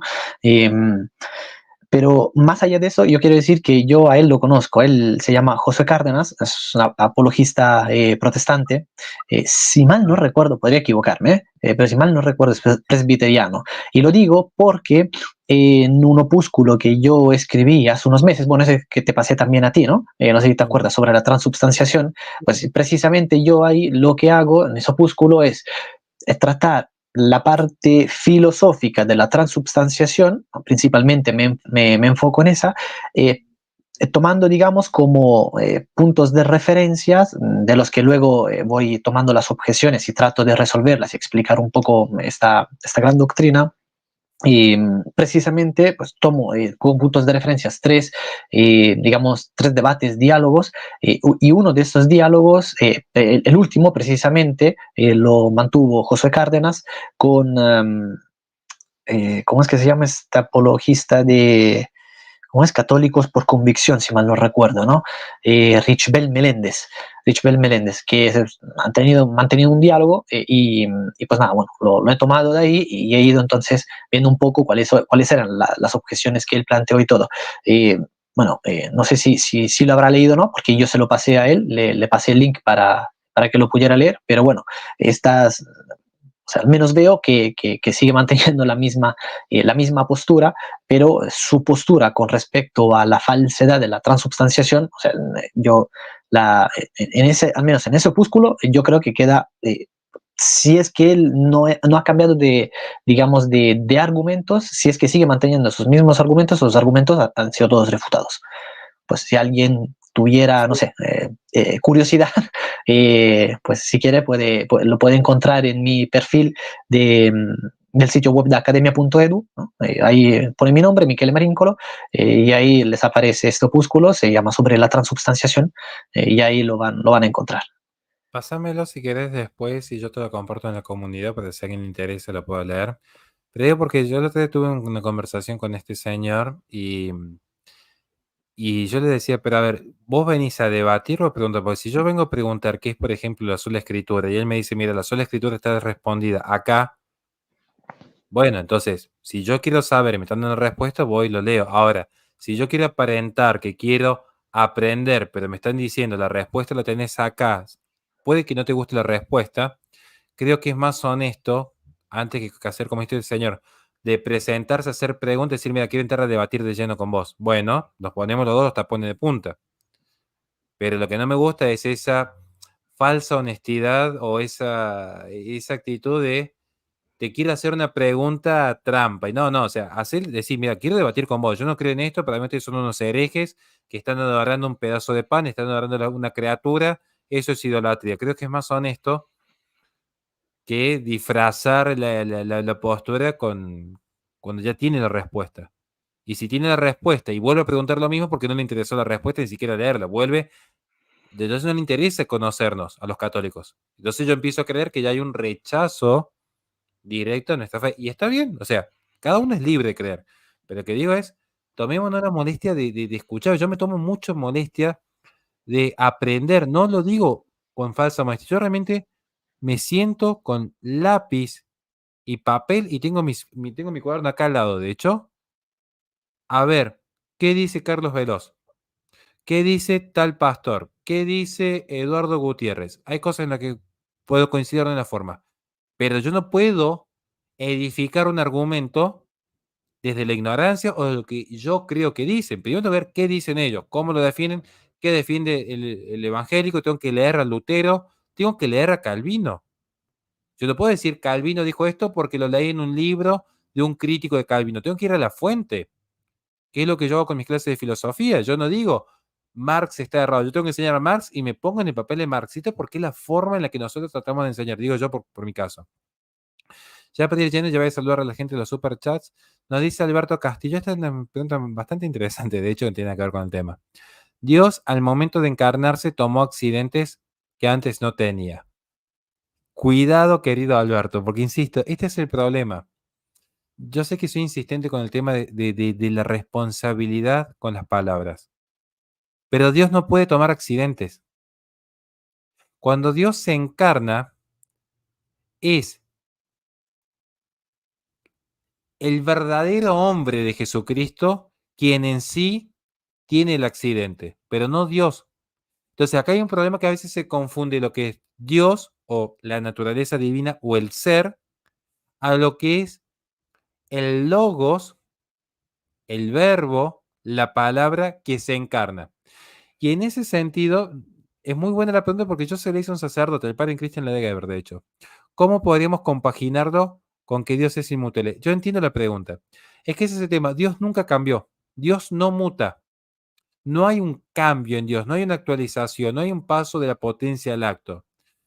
Sino lo que hay es que, siendo Dios, verdadero Dios, en todo caso hay un aditamento en tanto que potencia activa, no pasiva. Por eso Dios puede crear. Entonces, en el acto de la creación, ¿hay o no hay un aditamento, un añadido a lo que antes no era? Y sí, porque antes del Génesis no estaba ni el cielo ni la tierra. Después del Génesis tengo las nubes, las estrellitas, los perritos y las hermosas familias que hemos formado. Esto es después del Génesis. Entonces, claro, va a haber una actualización activa porque es el poder creador de Dios, su omnipotencia.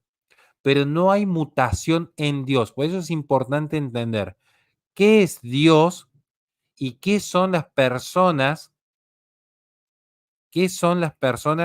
divinas, qué es la naturaleza divina, qué es Dios como simplicidad. Yo os estoy explicando a mis alumnitos lo complejo que es explicar la simplicidad divina, pero es de lo más complejo que hay. Y cómo esto luego se logra comunicar con la Santísima Trinidad. Y cómo esto luego se logra comunicar con la Encarnación. Porque incluso más difícil de compaginar, pues yo creo que es una pregunta genuina de Alberto Castillo. Más difícil que entender que, por ejemplo, yo me pongo esta remera de salvar el planeta, prohibamos el comunismo. Mi remera favorita, un saludo a la gente de tienda facha, ¿no? Hay que prohibir el comunismo en el mundo para salvar el planeta. Yo me pongo la remera. ¿Hay una actualización en mí? Sí, pero ¿hubo una mutación en mi naturaleza humana? Creo que la mejor forma de entenderlo. ¿Hubo una mutación en mi naturaleza humana? Mi naturaleza se conserva. No estoy diciendo como, pues se puede malinterpretar respecto a la que es la encarnación. Ya lo vamos a ver, pero es para que se entienda. Conclusión. Dios no mutó porque la naturaleza divina no sufre cambios. La naturaleza divina no se puede alterar, si no, no sería Dios. La encarnación es un suceso donde Dios, siendo verdadero Dios, una de sus personas asume en una hipóstasis también la naturaleza humana. La perfecciona, la glorifica y la eleva a los cielos. No sé si me doy a entender, Miquel, o si me querés corregir en algo en esta explicación. No, está muy bien. Yo lo único que quise decir es que, bueno, dado que es un tema sumamente complejo, el de la doctrina de la inmutabilidad de Dios y de su simplicidad, a ver, yo diría que si les parece, el profe Horacio tiene también otras transmisiones hechas sobre esto, ha hablado de esto en más ocasiones, pues también yo desde mi canal, justo ahora de hecho, estamos en la lectura de la Suma Teológica, estamos precisamente en la cuestión número 3, que es precisamente la de la simplicidad de Dios. Y la doctrina de la simplicidad de Dios es, digamos, no solo la doctrina más importante con respecto a Dios, a cómo es Él, sino que además es aquella en la que luego se apoyan todas, digamos, también todas las demás, ¿no? De tal suerte que negar la simplicidad de Dios implicaría en última instancia ni siquiera tener a un verdadero Dios, ¿no? Ni siquiera creer en un verdadero Dios, sino en algo que se le parece más o menos, pero que en realidad no es Dios. Entonces, bueno, sí, también ahí están estos programas que estamos haciendo, porque estamos justo ahí con la lectura de la Suma Teológica. Entonces, bueno, porque si no, digo que intentamos contestar bien esa pregunta ahora, nos tiramos aquí como mínimo otra hora o más. Creo que ya estamos todos cansados. Vayan al canal de Michele. Es un canal que siempre recomiendo que siga recomendando. Un canal muy sano. Por algo ni siquiera permite los comentarios porque acá se busca que se preste atención a las enseñanzas y no entrar en debates espurios. Vayan al canal de Michele. Yo lo recomiendo infinitamente. Apoyen a Michele para que él pueda seguir con su apostolado. Él además está dando ahora el curso de epistemología para la batalla cultural. Pueden hablar con el doctor Siegel también. Yo lo recomiendo muchísimo, pero de verdad, suscríbanse en el canal de Michele. A ver si un moderador me ayuda poniendo por favor, el canal de Michele en el chat. Se los agradecería enormemente. Entiendo, con esto ya cierro. Antes de cerrar, perdón, después me retan. No me acuerdo si te había saludado a Laura, pero te vuelvo a saludar. Dios te bendiga a vos y a tu familia siempre. Gracias por el apoyo, Oscar Sarabia. Hay una persona por la que encima estuve rezando días pasados, ahora se me dio el nombre, que me ayudó muchísimo porque ya estamos próximos a comprar el disco duro SSD que me faltaba, así que les agradezco por esa generosidad, de verdad, pues mi pobre computadora está renderizando videos y está con las miniaturas de Photoshop, todo se está muriendo, la pobre compu mía, no da para más. Gracias Marta Arámbula y gracias Magnum Sacramento. Dios te bendiga siempre.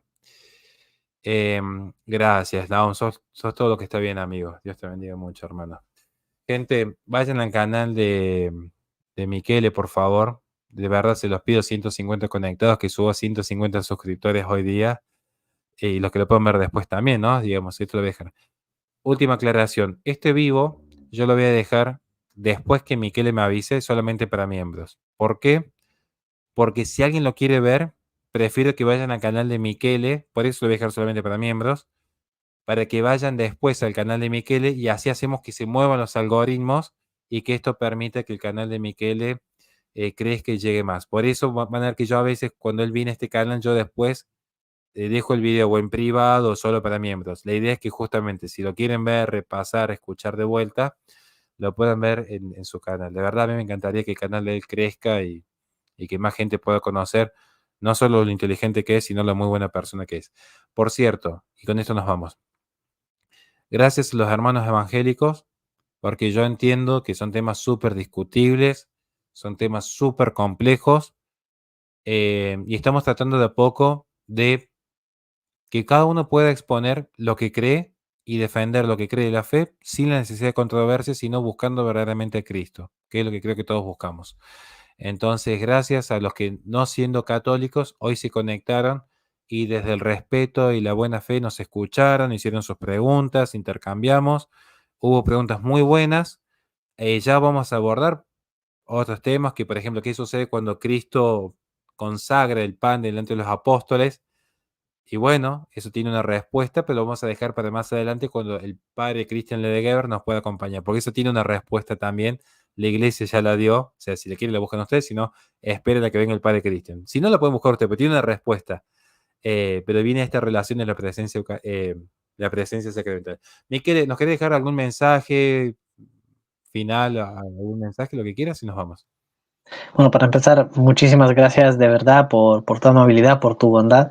De verdad me siento muy, muy honrado. Que Dios te bendiga mucho y que te lo recompense Él 100 veces más. Pues me gustaría invitar a los que están interesados en este tema, simplemente mientras tanto, ¿no? Hasta esperar este vivo del que nos estás hablando con el padre Christian Ledergeber, que va a estar buenísimo, estoy seguro. Pero bueno, mientras tanto, también si es que quieren seguir profundizando en esto, yo, mejores respuestas que las que da Santo Tomás a este tema no las he encontrado en realidad en ninguna otra parte, ¿no? Al menos tan bien explicadas. Entonces, pues les recomiendo la lectura de la Suma Teológica. En la tercera parte, ustedes van a la Suma Teológica, tercera parte, si mal no recuerdo, cuestión desde la número 75 en adelante. En particular son las 75, 76, 77 y 78, si la memoria no me falla, que son precisamente aquellas que tratan de lleno todas estas cuestiones, todos estos temas de los que hemos hablado hoy, y muchos más de los que no hemos hablado. O sea que si mientras tanto se quieren zambullir un poco en todo esto, mientras esperamos ese vivo, pues ahí lo tienen. Simplemente lo buscan en Google, porque la Suma Teológica se encuentra en múltiples sitios. De hecho, está librada de los derechos, así que se puede encontrar gratis sin problema. Y ahí, mientras tanto, van a poder tener mucha luz y muchas respuestas. Ahora sí, claro, lo que les aconsejo que hagan es que vayan, digamos, que sigan, digamos, el orden mismo, que ahí se encuentra la Suma Teológica, porque Santo Tomás, ahí esas cuestiones precisamente las trata según un orden específico, ¿no? Para que se pueda entender poco a poco las cosas, ¿no? De hecho, o sea, es parte de algo un poco más, digamos, no digo más simple, sino menos complejo, porque simple no es, menos complejo, y poco a poco, digamos, se mete en temas más complejos. Y que vayan leyendo todos los artículos, porque yo he encontrado que muchas de esas objeciones planteadas, digamos, genuinamente y no tan genuinamente, tanto por católicos como por no católicos, porque muchas veces uno como católico también plantea ciertas objeciones porque tiene dudas, y está bien que así sea, porque hombre, tenemos que tratar de entender, ¿no? En la medida de lo posible, aquello que queremos. Y esto implica, por lo tanto, hacerse preguntas, tener dudas, sufrir inquietudes. Bueno, que no lean el primer artículo, porque bueno, para aquellos que no saben cómo está hecha la suma teológica, se divide en cuestiones y cada cuestión tiene toda una serie de artículos, ¿no? No sé, a lo mejor, por ejemplo, la cuestión 75, si mal no recuerdo, tiene como 8 artículos, algo así, ¿no? Entonces, espero que lean todos los artículos, porque como decía, yo he encontrado que muchos dicen, pero esa es la objeción que tengo. Y yo he leído, por ejemplo, de la cuestión 77, el artículo 1. Y bueno, y aquí no se responde a mi objeción. Entonces, bueno, mi objeción tiene que entonces estar, no sé, atentando en contra de la doctrina de la transubstanciación. Y no es así, porque precisamente a lo mejor esa objeción se contesta en el artículo 2, que es el siguiente. O sea, simplemente es dar la vuelta a la página o bajar un poco, ¿no? En la pantalla y nada más. Entonces, si realmente están interesados, que está muy bien que así lo sea, pues que lo hagan del modo correcto. Entonces, que estudien bien todo digamos, este asunto y ahí tienen entonces un punto de referencia. Luego pueden tener otros también. De hecho, estaría muy bien que pudieran echarle un ojo si mal no recuerdo, es el cuarto concilio de Letrán, que es cuando se fija el dogma de la transubstanciación y también el concilio de Trento. También estaría muy bien que pudieran leer eso para que puedan ver, digamos, eh, aquello que ha definido de modo dogmático la Iglesia. Pero bueno, eso simplemente, y muchas gracias de nuevo a todos los que han estado aquí prestándonos su atención. Que Dios les bendiga y espero que hayamos podido ayudarles en algo, digamos, para poder entender que es uno de los más grandes y más complejos misterios de fe que tiene la fe cristiana.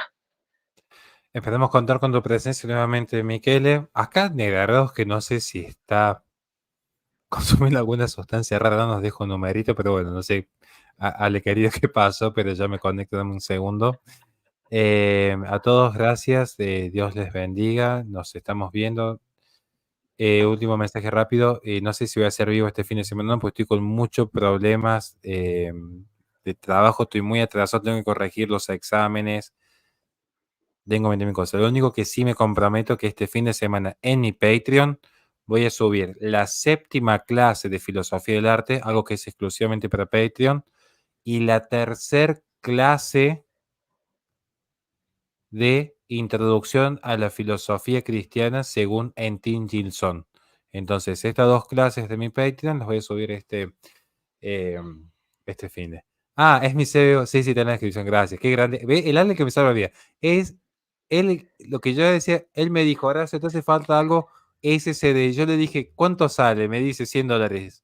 Y yo le dije, ¿qué es eso? Y me explicó y yo no entendí nada. Dije, es algo de la computadora que vale $100, que sin eso a cada rato se me reinicia, se me tilda. Él el que sabe. Cualquier duda le preguntan a él porque yo de esas cosas no entiendo nada. Es más, la última vez que tuvimos que actualizar la placa de video tuve que venir a mi casa y me explicaba que este es un cooler y yo le decía, ese ventilador que hace. Pero bueno, es el que sabe. Pobre, sí, verdad. De verdad que quiere ayudar y nosotros nos tildamos de palo, pero no, un grande, mi mejor amigo. Nos vamos a ir ahora, recen por mí porque nos vamos en unos días con el doctor Escala a la presentación de los libros en la Feria del Libro Católico acá en Argentina, que se hace una vez al año. Nos vamos a la Feria del Libro Católico, así que ahí va su cismático excomulgado favorito a dar la batalla y a seguir defendiendo lo que creemos con caridad y con amor ante todo. El 20 de septiembre, exactamente. Nos vamos con Ale y con el doctor Escala a hacer lío allá en Rosario. Dios les bendiga a todos. Gracias, Miquele.